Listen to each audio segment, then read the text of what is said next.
to ThinkTech and OC16, Hawaii's weekly newscast and things that matter to tech and to Hawaii. I'm your host, Nicole Hori. And I'm your co-host, Maria Kashem. In our show this time, we'll visit the 14th Annual Holiday Science and Tech Fair, organized by the state's High-Tech Development Corporation at the Japanese Cultural Center in Mo'iliili. We'll talk to the exhibitors, startups, and techies that come together for the fair, as well as those who make it possible. The Science and Tech Fair is an important bellwether, reflecting the health and energy of the tech industry. It's a place to bring your business cards and network with friends, mentors, and investors. It's a place to bring your resume and maybe get a job or form a partnership. And the food was good, too. When we arrived, we talked with some of the HTDC officials who make the fair happen, just so we could see how this fair was special. It's a full house tonight. There's so much stuff going on. There's a lot of young people in the crowd, which is fantastic.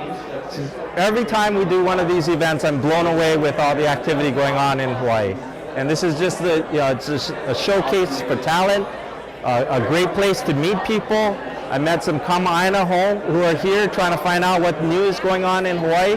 I met some young people just, exploring and finding out what's going on here. And we have all sorts of companies, from veteran companies and names that you're familiar with, like Referentia and Oceanit.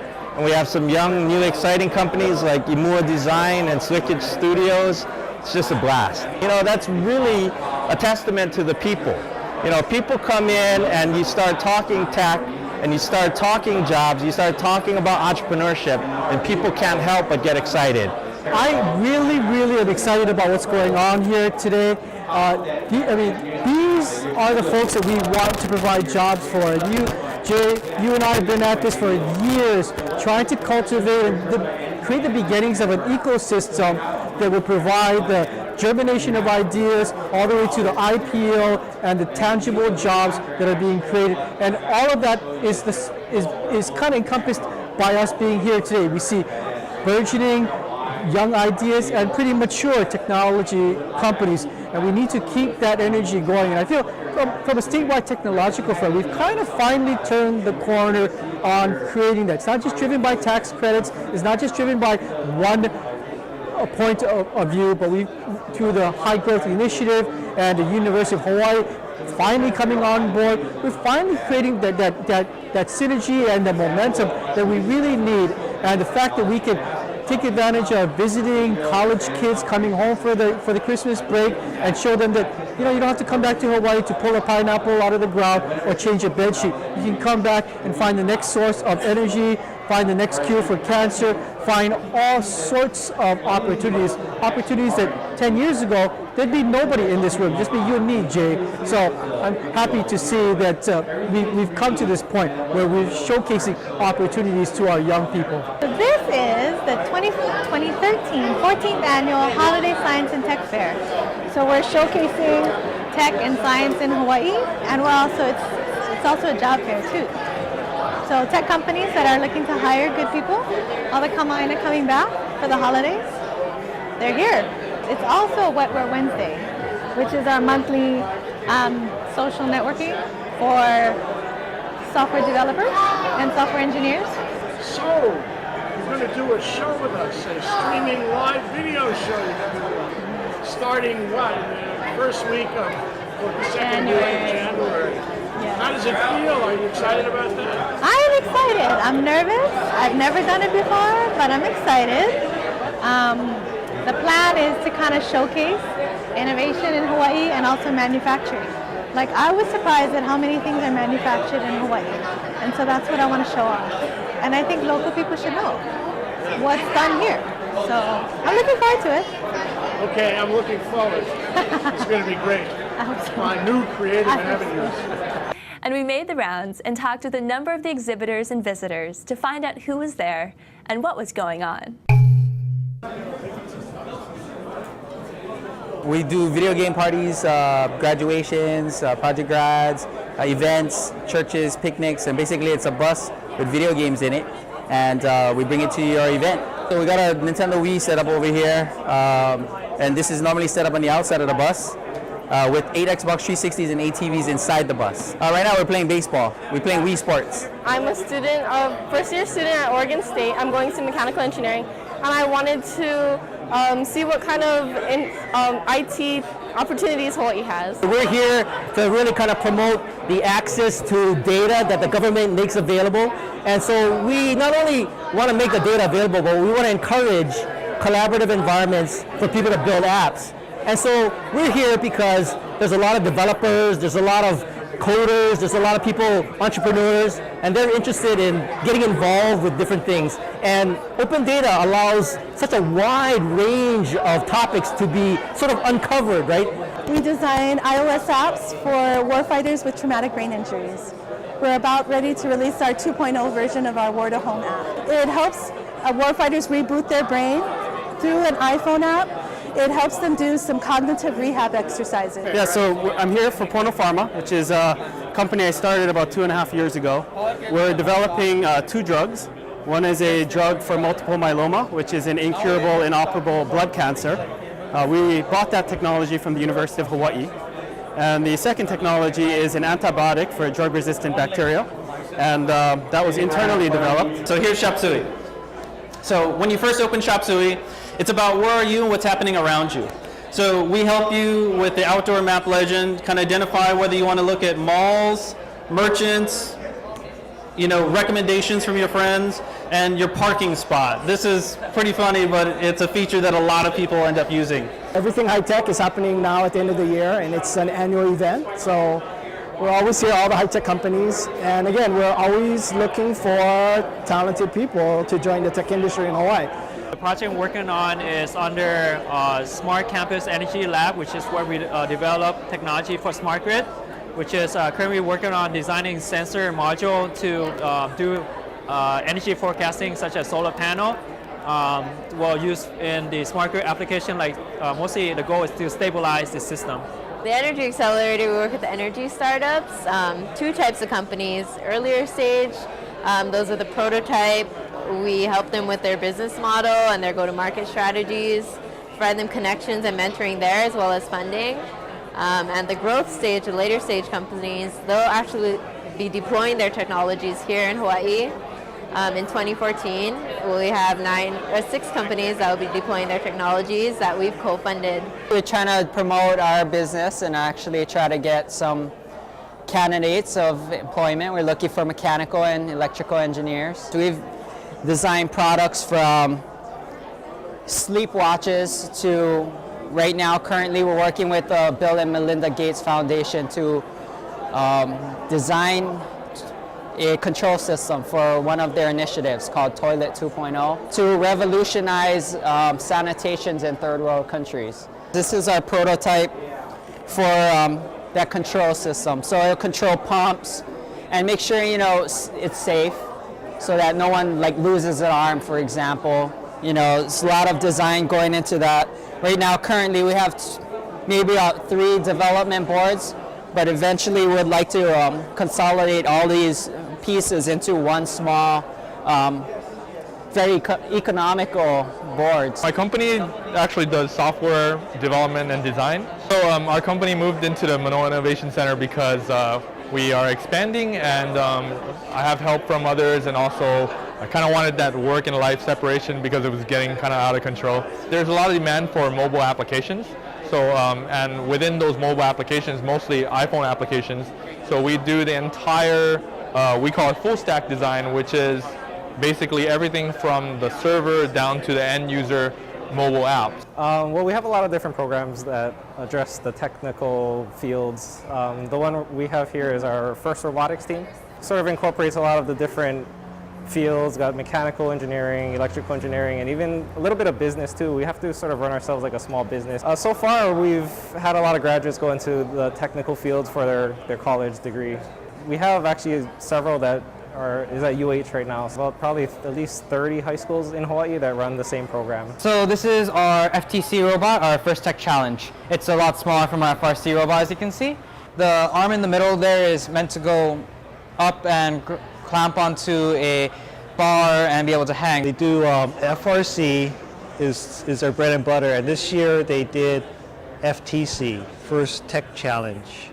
First Tech Challenge, they have a kit of parts that they put the robots together, they build the programs. The FRC, First Robotics Competition, is they get a kit with basic parts and no instructions, but a goal that they have to build a robot from scratch. That is our FRC robot with an arm, and it's got several sim motors, power distribution, talons. We just completed a major realignment of the Office of Information Technology Services, and it was the first time in about 20 years that the organization has kind of been modernized, despite the fact that technology has been proceeding. So we completed that reorganization, and now we're in a position to try to fill a lot of the positions that were created as a result of the reorganization. And we've been trying to save a lot of our vacancies in order to be able to do it now. And so we've been posting about 27 different positions over the past several months. And we're looking to fill a variety of positions to help us grow our responsibility and meet the needs of 21st century learning. As you know, the High Growth Initiative, we're all about helping entrepreneurs get started in Hawaii, get their businesses funded.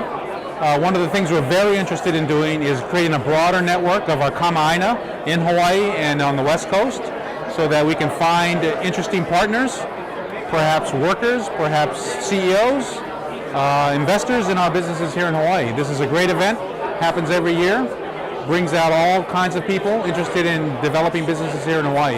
I'm here because our students are, I'm just trying to find out what kind of job opportunities there are, and this is a good time to see all the companies that are recruiting right now in Hawaii.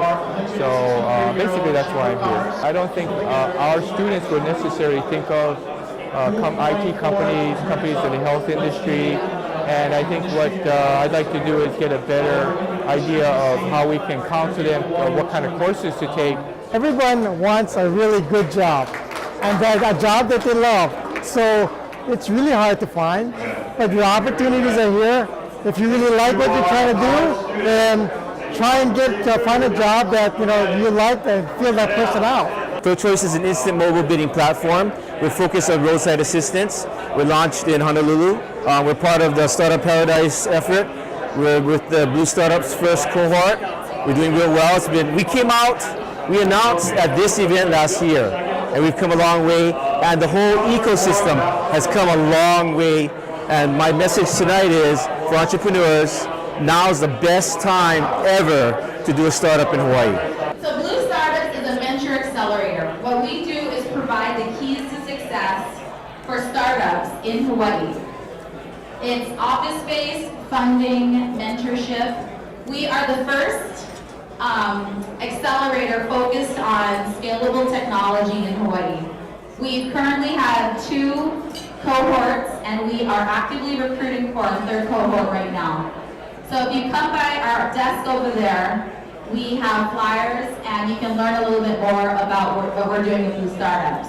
I'm here to promote technology in Hawaii. This is a big problem. We got to get these kids into technology. And this is it. We got to expose them to them early and ongoing and show there's a pathway forward. We got to give them money. Got to reward tech guys. Got to get them in here. This is a great turnout. It's great to see there's a lot of energy building in the community, and it's becoming more organic, The government's involved, but it's growing from within now. People are into it. The kids get it. The old guys like me get it. We all get it. This is the future. Hi, I'm here. I'm part of promoting Blue Startups. We are a recent graduate of Blue Startups Accelerator, looking to help grow the tech community as well as grow our own company. So I'm part of LifeSift.com. So we're looking for both, showing off our company and looking to grow technology in Hawaii. People are very interested. We get, so part of the promotion that we've done for Blue Startups is to see how we can get people to apply for the next cohort. A lot of the people at this event are working on the mainland for large corporations doing really high-end technology, and they're interested in coming back to Hawaii. They're just looking for an environment to actually come back that can accept people with good skills, and so that's something that we in Hawaii have to work on. PAXA has only been in existence for about 2 years. It's a merger of several local IT companies. Island Insurance bought all those companies, merged us together. We're now PAXA. So, being the largest IT company and having Gordon Bruce as our CEO, we get a lot of referrals. A lot of companies want to come to us. We've actually had to turn away some business because we don't have the manpower. So that's why I'm here. I'm here to get a lot of our interns, mid-level techs, because at PAXA we don't like to hire for the senior level positions because we like to build up our internal team and move them on, promote them from within. Oh, we found a lot of intern type people because we have a lot of people who are either students now or they're people who have graduated and have had a hard time getting into technology. So I think the passion is still there. They still want to get into technology. And that's really what we're looking for. So this is a great place for people who want to get involved in startups, become an entrepreneur, make use of their code skills to meet employers and see other people who are currently active in the scene. So it's great. I'm meeting a lot of fantastic people already. I'm here with Toe Choice. I'm working now for Toe Choice, just being taken on as their CTO. That's a bit of a mouthful. They have a very interesting app because, you don't download an app to your phone because you might need a toe. About every 5 years, maybe you'll need a toe. So everyone does this Google searching stuff, right? And we're building HTML5 apps. Well, it looks like an app, but it's really a website. And the idea is to drive traffic through that. And we have a back-end system which connects with the tow drivers. So tow drivers all get woken up with a text, and then they can bid on the tow, right? They say, and within a few moments, one of them's chosen by the customers. Things are changing a little bit, I think, in terms of, but there's blue startups and there's the M-Bloom and all this sort of stuff, which is, and it's very different from the way it used to be with 221, I think. There's more, you have to be more realistic about your business before it's, but I still think it's very difficult. I think it's easy to start a business here, but to keep it here is a much harder thing, right?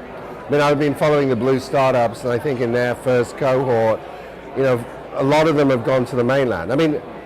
All credit to them for getting into that point, but at the same time, I think it's kind of, it's not what we're looking for, right? We really want the businesses to go. So I'm a great proponent of the software businesses. I'm here with Hawaii Association of Media Arts.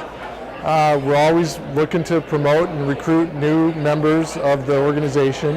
We're an organization of media artists that include everyone from developers all the way to graphic designers, artists, UI designers. So really looking to get more membership and looking to find out everyone that's out there in Hawaii and become a part of our group. Of course, I'm also wearing my Hyperspective hat. As the CEO of Hyperspective, we're always looking for talented developers and designers to come work for our company. So we're here for that reason as well. What kind of reaction do you get? What do you think of this crowd? Are they engaging with you? Yeah, I think this crowd is great. I've had quite a few people come up and hand me their resume and show interest in what we're doing and ask what we're doing and then talk about, of course, what they're doing. I think it's a good crowd. Would you mind sharing some of those resumes with us?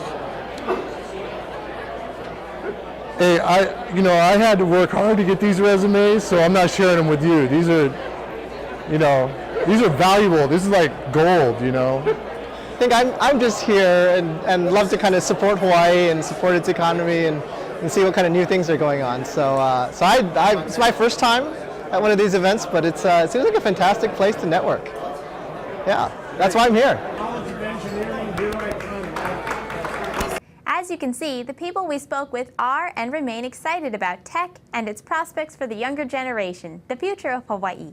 It's great to see them get together to celebrate their technologies, and it's great to be part of the crowd that supports and encourages them. With this kind of energy, we see progress toward our longtime dream of Hawaii as a state of tech. Let's see what happens. ThinkTech will cover more events like this in 2014. We'll also do what we can to follow the action in Hawaii's tech and startup generation, and we hope that you will too. If you want to know more about the Hawaii Science and Tech Fair, check it out at htdc.org. If you want to follow our coverage on these kinds of events, check us out and like us at thinktechhawaii.com.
And now let's take a look at our ThinkTech calendar of events going forward. ThinkTech streams video and audio for all of our shows live on the internet from 1 to 5 p.m. every weekday afternoon, and we replay them all night long on ustream.tv. Visit thinktechhawaii.com for our live stream and YouTube links. Raise your awareness on ThinkTech.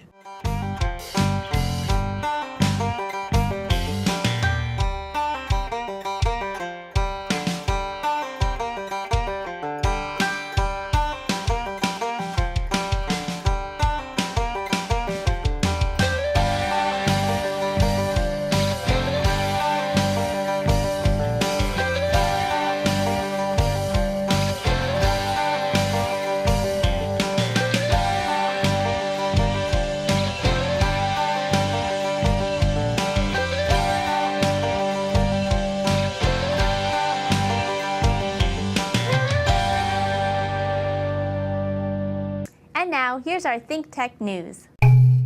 Aloha, I'm Nicole Hori for ThinkTech News.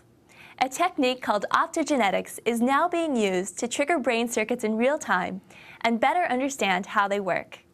This is associated with the President's Brain Initiative, where he wants to give scientists the tools they need to get a dynamic picture of the brain in action. One of those new tools is optogenetics. It allows researchers to control the activity of brain cells using light if those brain cells contain a certain genetic sequence. The ability to turn things on and off in real time and get an idea of what brain circuits are doing in a living brain could not only help explain epilepsy and depression, but also offer hope for a way to treat them someday. Previously, research on living brains relied on MRI technology, which shows which area of the brain is active during a specific task. When scientists wanted to switch brain cells on, they used a wire probe inserted into the brain. That changed in 2005 when a team at Stanford demonstrated that it was possible to control brain cells with light. This new idea lit up the research community. Now they can cause large groups of cells and specific types of cells to fire without touching them. It's possible to select a specific cell type and insert a gene into just those cells, so they will react when you shine light on the brain. This opens new doors. If you select a certain type of motor neuron in a mouse, for example, you can make the mouse start running by flicking a light switch. This could also allow you to control brain cells involved in pain and fear, so there's huge potential for dealing with those things and treating brain diseases. But first, scientists are going to have to overcome some big challenges.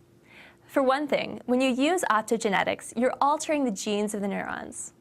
Neurons don't normally respond to light, so you have to add genetic material to any brain cell you want to control. Scientists can do that in mice with genetic engineering of mouse embryos, but that's not an option with people.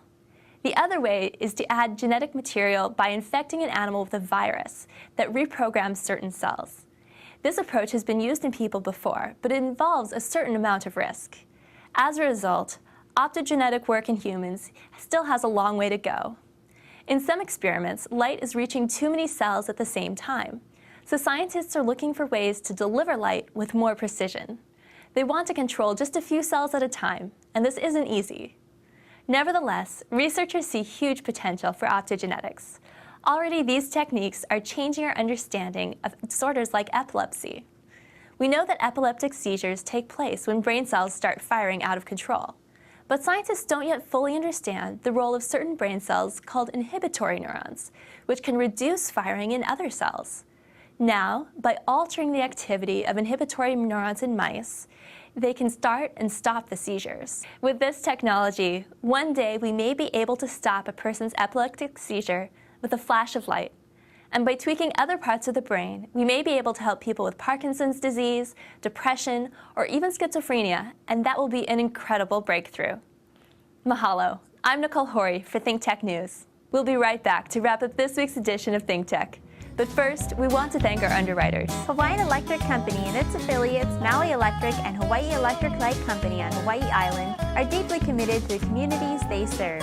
Galen Ho is a senior executive of BAE Systems, a global defense, security, and aerospace company. The High Tech Development Corporation, the state's leading technology agency attached to the Department of Business, Economic Development, and Tourism. Castle & Cook Hawaii, with a time-honored legacy that spans more than 160 years, and revolves around its mission of investing in Hawaii, creating communities, and providing for the needs of our state. Hawaii Gas, formerly the Gas Company, a proponent of the Liquefied Natural Gas Initiative, helping Hawaii achieve its transition to clean energy and a better energy future. Collateral Analytics, a Hawaii-based tech company empowering the real estate industry with greater and faster access to the tools and data they need to make better informed property investment decisions. The Foreign Trade Zone, operated by the Department of Business, Economic Development, and Tourism, encourages international trading in Hawaii and brings the benefits of the Foreign Trade Zone program to Hawaii businesses and entrepreneurs. Okay, Maria, that wraps up this week's edition of ThinkTech.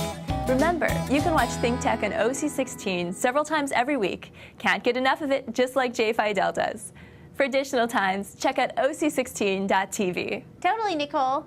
For lots more ThinkTech videos and for underwriting and sponsorship opportunities on ThinkTech on OC16, visit thinktechhawaii.com, be an underwriter, a sponsor, or a volunteer, and help us reach Hawaii. I'm Nicole Hori. Thanks so much for joining us on ThinkTech. You can watch the show throughout the week and tune in next Sunday evening for our next important weekly episode. Aloha, everyone. I'm Maria Kashem. See you next time.